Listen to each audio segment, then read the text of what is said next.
Chapter 23 in your anatomy book is the reproductive system, and I'm on page 616 in your textbook. So we are going to build on some of the hormone knowledge from the endocrine system, but obviously get into the actual structures of the system. Now, as we go through the reproductive system, we have to talk about the male and the female separately, because obviously this is the one body system that is incredibly different between the two genders by its very nature. So we've got a little bit of like intro here, and then we're going to start with the male system first. So obviously the purpose of the reproductive system is to create babies, and to you need a male and a female in order to create that baby. Now, this is the one system that is not necessary for the proper functioning of our bodies. Obviously, we need creation of babies for the human race to continue. However, for my body to work properly, my reproductive system actually does not have to work. So unlike heart problems, unlike brain problems that could kill you, obviously the reproductive system problems are a little bit different. Now, certainly cancer is very, very serious. I'm not trying to say that these aren't life-threatening, because they certainly can be. But the diseases here are a little bit different than what we talk about in some of the other body systems. So in order for reproduction, in order for the creation of that baby, we have to have a gamete, which is an ovum or an egg, and a sperm from the male and the female. We then put them together, it fertilizes, it creates what's called a zygote, which is those early cells that eventually grow into the baby. Okay. And these body systems, these body parts, of course, do not work for creation until the person has reached their age of puberty, which varies from person to person what that can be. Okay. So just kind of give you a little intro. Okay. So here for the man, okay, the reproductive system in a man works through duct, D-U-C-T, ducts, okay, because we have the sperm creation is down here in the testes, and we have to get it out through the penis through ejaculation. So it's going to work through all of these ducts to make that happen. Okay, and we're going to talk about all the pieces and parts that duct is actually called at different points.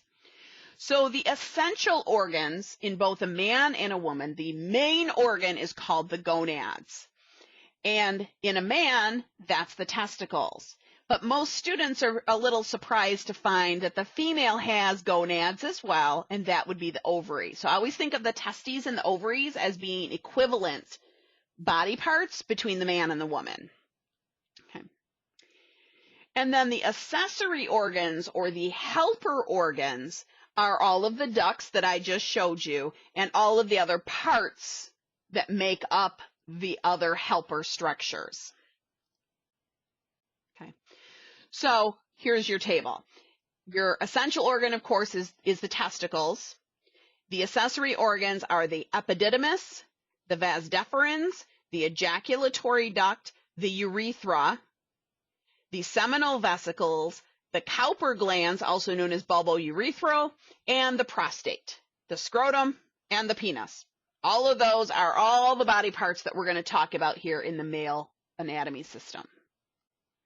Okay, so the testes. First of all, let's talk about where they're located.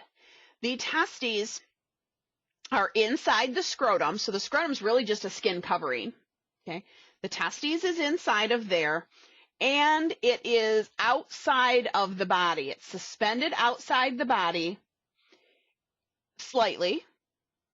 And the purpose of that is that it's 1 to 3 degrees cooler than the inside of the body, which is a good environment for the sperm. Okay, so if the sperm gets too warm, they're not going to be functional. Okay, so we need them a little bit cooler than inside the body. Okay, So remember, our normal body temperature is what, like 98.7 or something. So your testes are about 95. Okay. So the testes are small, about an inch and a half tall and about 1 inch wide. Okay. It's kind of like a squished egg. Okay. A little squished. And it has this really tough outer covering called the tunica albuginea, which kind of protects it. It's kind of durable. It's kind of like the covering of our brain that absorbs if we bonk our head. So this tunica albuginea kind of protects the sperm on the inside in case the testicles get knocked around a little bit, okay, or squished by their genes or something like that. Blue genes, not genetic genes, blue genes, little tight pants or something. And inside the testes are all of these ducts, because all of these is where the sperm is created, and we have to be able to get the sperm out when it's time. So they're all of these ducts kind of all squished in there.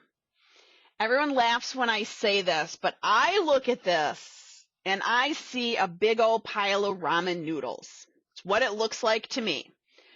Big old pile of ramen noodles, and then that's how it, ramen noodles going over here, ramen noodles going here, until eventually it turns into just one duct here at the end.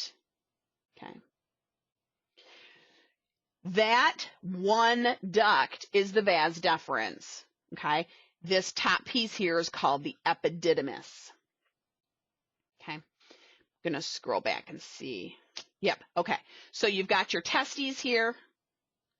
This is the epididymis, and this is how the sperm gets out. I'm going to switch to a thinner pen.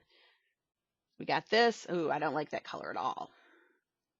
So we got this, and then it comes up like this. Okay. So all of these tubes here, your seminiferous tubules, feed the sperm into that epididymis, who then funnel it all into one tube to come out of here and head upward through the ductwork to get out. Okay. Right. So we hit the testes, we did the seminiferous tubules, tunica albuginea. A septum is just a divider. You see that in different parts. You have septum in your heart. You have septum between the sides of your nose. A septum just means like it's a wall. It's a divider wall between something. Okay.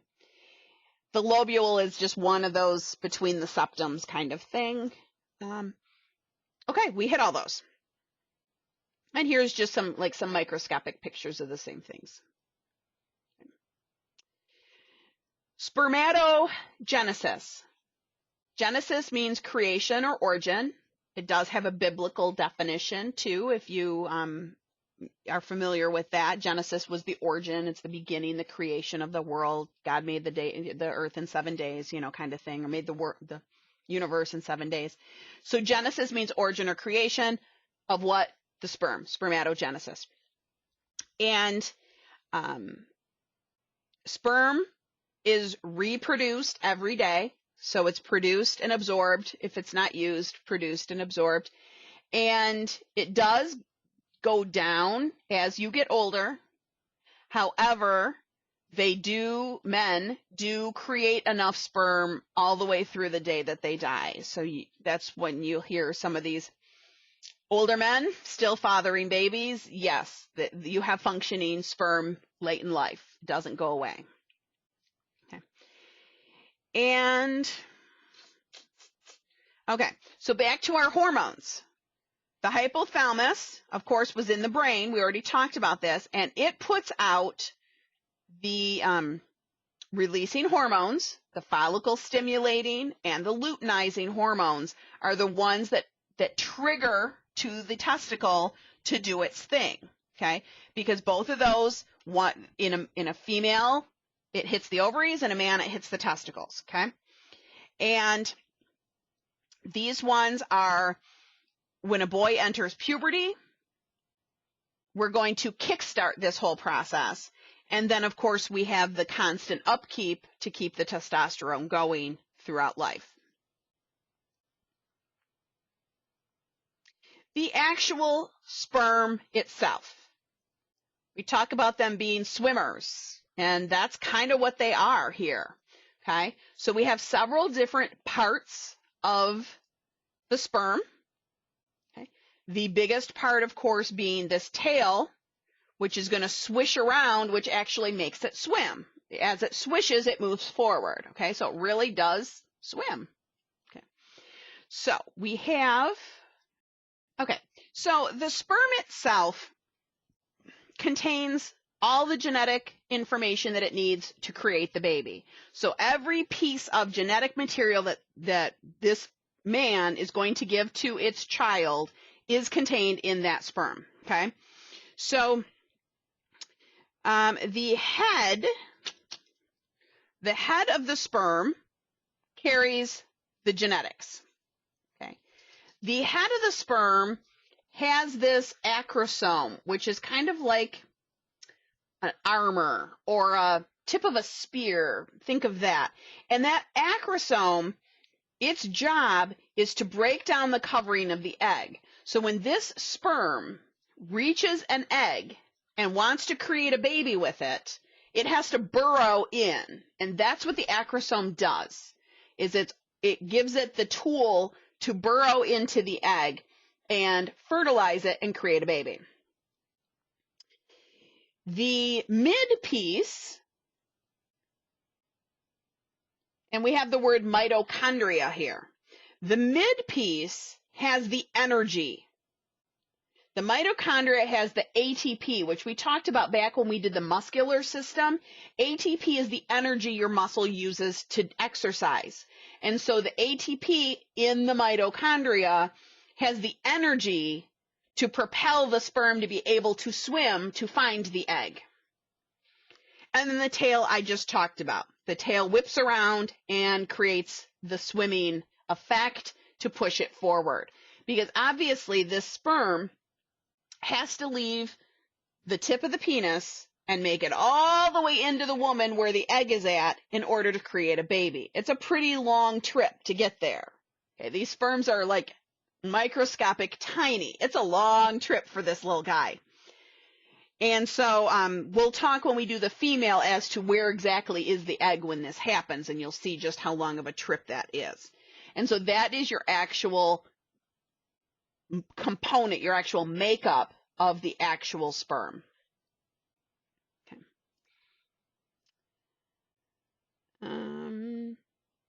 We talked about this in the hormone chapter of the testosterone. The testosterone masculinizes and it turns the little boy into the man, changes their voice, their muscles, kickstarts body hair, armpit hair, facial hair, genital hair, all of those things that change the little boy into the young man. Okay.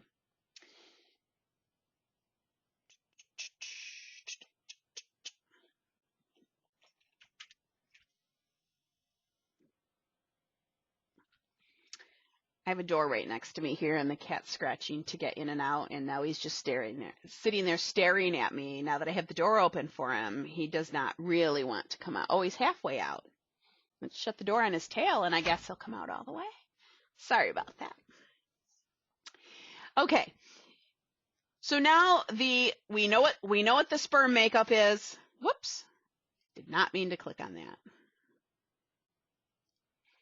We know what the sperm makeup is, and we know what the structure inside the testicle is, and so now we need to get the sperm starting its long journey to exit the body. Okay, so that is where all of the duct work comes in. So the first one we've talked about already is the epididymis. It's kind of stuck on the top of the testes, and it's the first place everything goes to get out. Okay. The epididymis can become inflamed. It's a condition called epididymitis. It's a kind of a fun word to say. I just like the word epididymis completely. It's just kind of a fun word anyway. The duct, this is just incredible to me. Okay, the duct inside the epididymis is 20 feet long. Those are all those ramen noodles I talked about earlier, all squished in there. If you were to stretch it out, 20 feet long. And it's not that big of a structure when you think about it. So that's kind of interesting to me. So then the epididymis then transitions into the vas deferens. That's where it turns into one duct, leaving the actual testicle and heading on its way up into the body, because remember the testicle's outside the body, heading upward into the body to coil around and come out the penis. Okay, so the vas deferens, known as the ductus deferens, takes it from the epididymis into the pelvic cavity and moves it on. This is the structure that we cut in a man when they get a vasectomy. That's the VAS right here, vasectomy. It's the vas deferens that's being cut.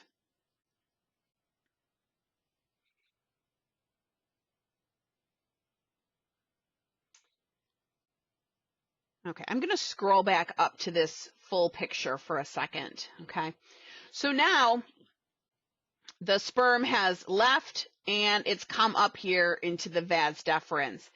Now at some point, this name changes to being the ejaculatory duct, but it's kind of the same structure. It's just like the next piece of it. Okay, and it's going to circle back around like this. Okay.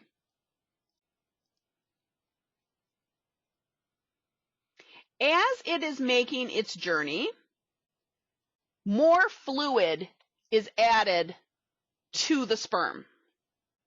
So that when the ejaculation happens, it is not all sperm. It is other fluids mixed in. So that when a man has had a vasectomy and they have an ejaculation, of course, the sperm isn't there because they've had a vasectomy, but all these other fluids are still there.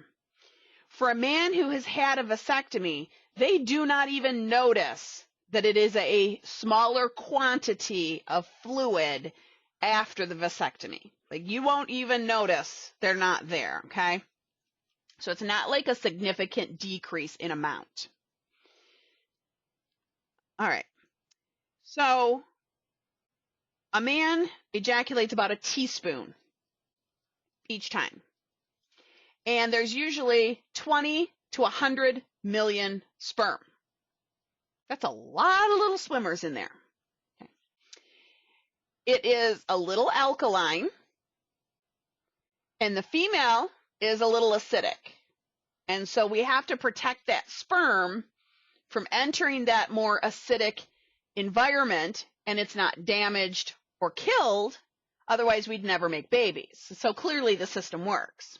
Okay, so that other fluid is going to help with the protection. Well, the different fluid have different purposes. One of them is to protect it.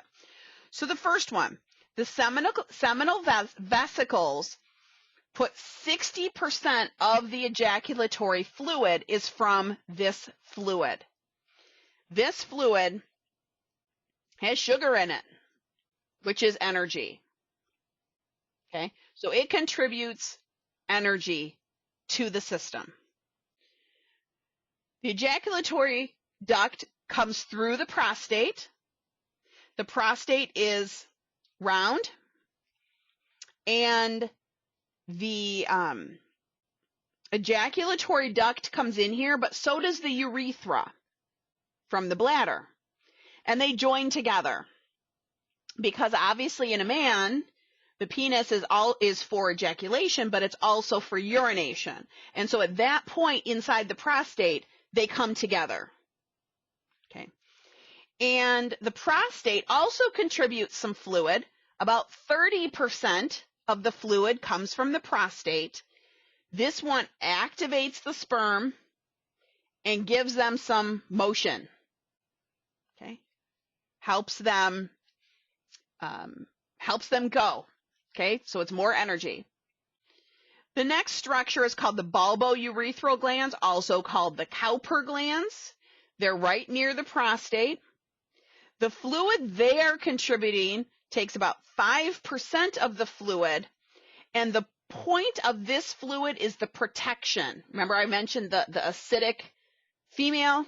Okay, so this one is protecting the sperm, so that it's not damaged as it is leaving the man and entering that acidic environment, that the sperms don't die on impact. Okay, so that's a pretty important fluid. So now we are to the penis itself. The penis has 3 columns of erectile tissue. We have the corpus spongiosum and 2 corpora cavernosas. Corpora is the plural version of the word corpus. So that first word really is the same, it's just plural versus singular. Okay. And we have the corpus cavernosum and the corpus spongiosum. Okay.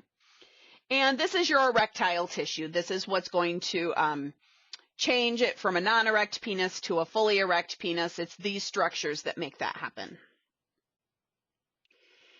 The end of the penis is called the glans penis, sometimes just called the glans, and that's like the very tip, and that's where, it exits the body. Men have a foreskin, also known as a prepuce.